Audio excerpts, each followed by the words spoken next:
By the grace of God season 2 के episode 4 की starting में हम लोग कुछ एडवेंचर्स को देखते हैं जिनके पीछे स्मैश बोर्ड लगा हुआ है। रीमा भी ये सब देख लेता है और वो लड़ने के लिए तैयार हो जाता है। वो उसके ऊपर तीर से हमला करता है लेकिन स्मैश बोर्ड को कुछ नहीं होता है क्योंकि उसकी स्किन काफी ज्यादा मोटी है। वही वो एडवेंचर रीमा को भागने के लिए कहते हैं लेकिन रीमा वहां से भागता नहीं है। वो स्मैश बोर्ड के ऊपर जाकर पंचेस से हमला करता है, लात मारता है लेकिन तब भी उसे कुछ नहीं होता है। इसलिए रीमा उसके ऊपर काफी जोर से पावर पंच मारता है और अब स्मैश बोर्ड वहीं पर खत्म हो जाता है। ये देखकर वो एडवेंचर काफी ज्यादा हैरान रहते हैं। रीमा उन लोगों से कहता है क्या तुम लोग ठीक हो, जिस पर वो कहते हैं हाँ हमें ज्यादा चोट नहीं लगी है लेकिन हमारी एक फ्रेंड है जो कि काफी ज्यादा घायल है और वो उस तरफ है। हम तुमसे प्रॉमिस करते हैं कि हम तुम्हें रिपे करेंगे, बस हमें उसके पास जाने दो। ये सुनकर रीमा कहता है क्या मैं भी तुम्हारे साथ चलूं, मुझे हीलिंग मैजिक आता है। तो लड़की कहती है ऐसी बात है तो क्या तुम यहीं पर रुक सकते हो क्योंकि तुम इस बोर को अकेले तो नहीं छोड़ सकते हो, यहाँ हम अपनी फ्रेंड को यहीं पर ले आएंगे। तो रीमा भी उनकी बात को मान जाता है और अब वो लोग चले जाते हैं। वहीं रीमा ब्लड स्लाइम को निकालकर उस बोर के अंदर भेज देता है और कहते हैं इसके अंदर का सारा ब्लड खींच लो क्योंकि मिस्टर प्योरो ने कहा था कि इसका मीट काफी ज्यादा अच्छा बिकता है। वहीं वो स्लाइम सारा ब्लड निकालकर काफी जल्दी बाहर आ जाती है। रीमा कहते हैं तुम तो काफी अमेजिंग हो।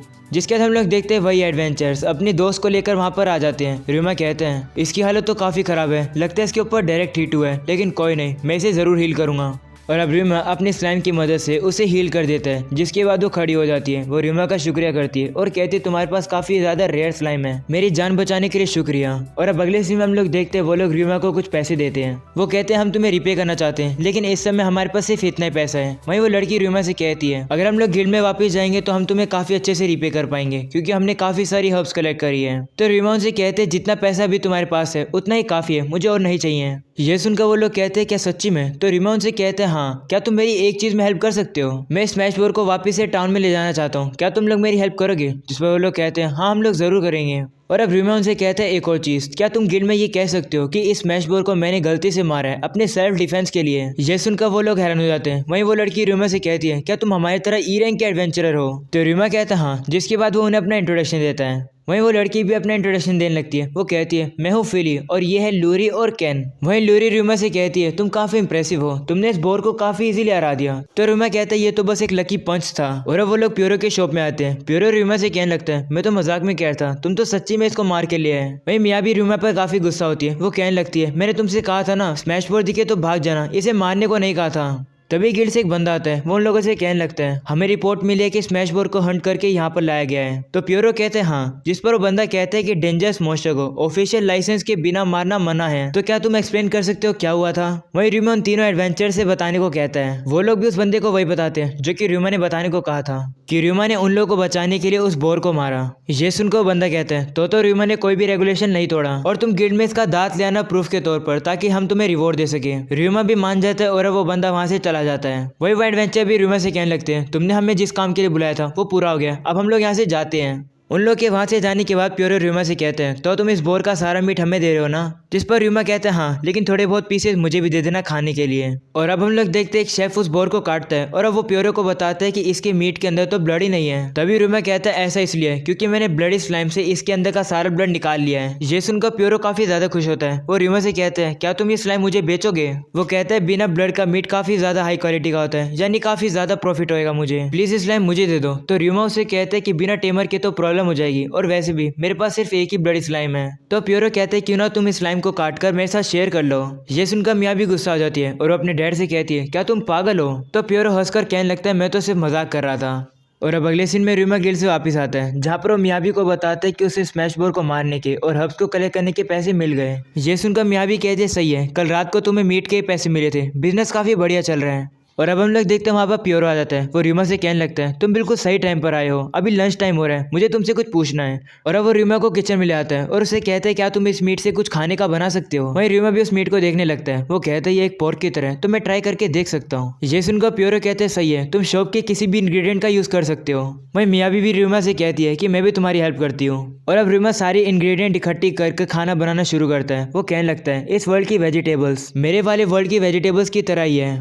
तो जब मैं वहाँ पर जो डिशेज बनाया करता था वो मैं यहाँ पर भी बना सकता हूँ। और अब हम लोग देखते हैं रिमा डिश को तैयार कर देता है। प्योरो पूछते हैं डिश का नाम क्या है, तो रिमा कहता है जिंजर स्मैश बोर और बोर सूप। वही मियाबी भी खाने को टेस्ट करती है, उसे खाना काफ़ी टेस्टी लगता है। प्योरो को भी काफ़ी पसंद आता है। वो कहता है ऐसा कॉम्बिनेशन मैंने कहीं नहीं देखा। और अब सूप पीने के बाद वो कहता है अगर लोगों को इतने न्यूट्रिशियस खाने के बारे में पता चलेगा तो हमारी मीसो और सोया सॉस और ज़्यादा बिकेंगे। वहीं रिमा खाना खा रहा होता है। वो कहता है मैं काफ़ी ज़्यादा खुश हूँ कि मैं इस खाने को प्रॉपरली बना पाया। और अब जब शाम को रिमा प्योरो की शॉप के पास से जा रहा होता है, वो देखता है कि यहाँ पर काफ़ी ज़्यादा भीड़ है। तो रिमा को पता लगता है कि वहाँ पर तो रिमा की डिश बिक रही है। ये देखकर रिमा कहते हैं बिजनेस के मामले में प्योरो काफ़ी ज़्यादा तेज़ है। और अब अगले दिन रिमा वापस से अपनी शॉप में आकर काम शुरू करने वाला होता है, तभी वो देखता है कि कार्ला आ जाती है। वही रिमा उससे कहते हैं तुम्हारे साथ ये लोग कौन है, जिसमें वो बताते हैं कि ये न्यू एम्प्लॉय है हमारी सेकंड शॉप के लिए, जिसमें 2 क्लर्क है और वो बॉडीगार्ड की ड्यूटी भी करेंगे और इसमें एक शेफ भी है। और अब रिमा उन लोग को अपना इंट्रोडक्शन देता है। वो कहते हैं अगर तुम्हें कोई भी मुसीबत आए या फिर तुम्हें अनकंफर्टेबल लगे तो मुझे या फिर कार्ला को ज़रूर बताना। तो लड़की एम्प्लॉय कहती है कि हमने गिमल में ट्रेनिंग करी है 1 दिन के लिए, लेकिन हमें कोई भी दिक्कत नहीं आई। वहीं दूसरा बंदा कहता है कि मैं काफ़ी ज़्यादा मेहनत करूँगा यहाँ पर सेटल होने के लिए। वहीं शेफ कहता है कि मैं मिस साल में जितना तो अच्छा नहीं हूँ, लेकिन मैं अपना बेस्ट दूंगा।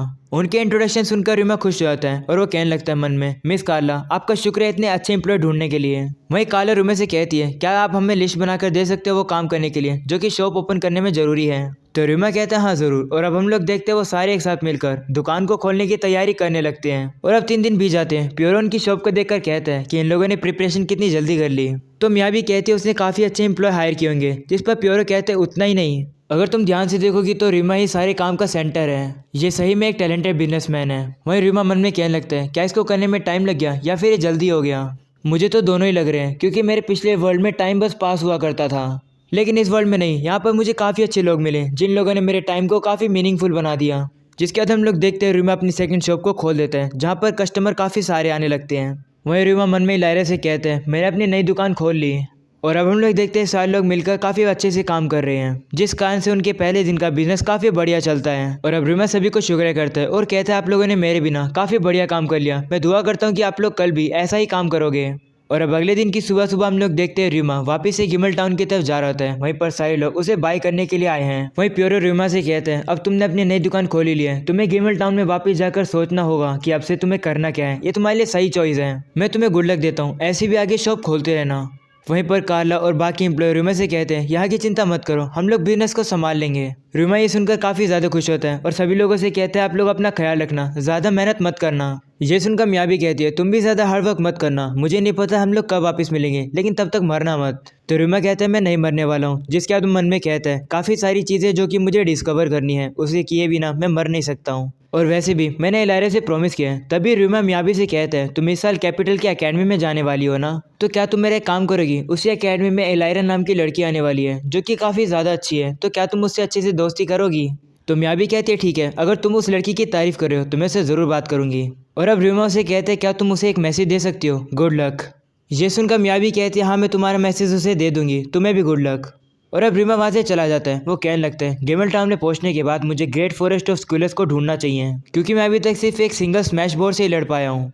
और अब रिमा को इलायरा की तरफ से एक मैसेज मिलता है जिसमें वो रिमा से पूछती है नई सिटी की लाइफ कैसी है। मैं भी इस साल रॉयल कैपिटल में अपनी नई जिंदगी शुरू करने वाली हूँ। इलायरा कहते हैं कि मैं और ज़्यादा कॉन्सेंट्रेट कर रही हूँ टेमिंग मैजिक को सीखने के लिए, क्योंकि तुमने एक ही साथ काफ़ी सारे स्लाइम को कंट्रोल किया था। मैं भी तुम्हें काफ़ी जल्द कैचअप कर लूँगी। और अब अगले सीन में हम लोग रिमा को देखते हैं जो कि सर्च के पास आता है और जो सुवेनियर वो उसके लिए लाया है वो उसे दे देता है। सर्च कहने लगता है अच्छा तुम एक दिन पहले आ गए, नहीं तो मैं तुम्हें यहाँ पर मिलता ही नहीं।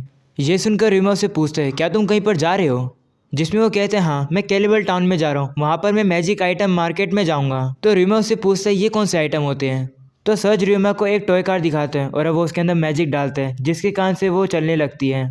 और अब वो रिमा को एक गेट दिखाता है जिनके अंदर न्यूट्रल मैजिक इम्ब्यून है, उनको हम लोग स्पिन कहते हैं। सर्च कहते हैं जैसे इनके ऊपर मैजिक लगता है ये सेट करी हुई पोजीशन में स्पिन होते हैं। इसे अक्सर पावर सोर्स की तरह यूज़ किया जाता है। ये सुनकर रिमा कहता है तो ये एक मैजिक मोबाइल है। तो सर्च कहता है हाँ तुमने गेस कर ही लिया होगा, ये एक कैच के साइज जितना वेपन होता है जिसमें लोग राइड कर सकते हैं। वो कहते हैं कैपिटल में हर साल रेस होती है और मेरे पास भी ये मैजिक मोबाइल है। ये सुनकर रिमा कहता है इसके अंदर ज़्यादा पावर तो नहीं लगती कि प्रोवाइड करता होगा। तो सर्च कहता है हाँ बदकिस्मती से ये इतना प्रैक्टिकल नहीं है, लेकिन ये एक हॉबी की तरह है। और अब सर्च रिमा को बताता है ये तो सिर्फ एक चीज़ है, मैजिकल मार्केट में काफ़ी ज़्यादा चीज़ें होती है देखने के लिए। जिसके बाद वो रिमा को और ज़्यादा मैजिक आइटम दिखाता है और कहते हैं तुम इसे कंबाइन करके एक न्यू मैजिक आइटम क्रिएट कर सकते हो बिना किसी मैजिक के। ये सुनकर र्यूमा कहता है न्यू आइटम क्रिएट करना ये तो काफ़ी इंटरेस्टिंग है। और अब सर्च कहता है कि उस मार्केट के अंदर मैजिक आइटम भी अवेलेबल होंगे जिन्हें तुम इंग्रेडिएंट के तौर पर यूज़ कर सकते हो। ये सुनकर र्यूमा भी सोचता है मैजिक आइटम मार्केट, हाँ। और इसी के साथ होता है ये एपिसोड खत्म। पसंद है तो लाइक करना, चैनल को जरूर सब्सक्राइब करना। मिलते हैं इसके नेक्स्ट एपिसोड में, तब तक के लिए पीस आउट।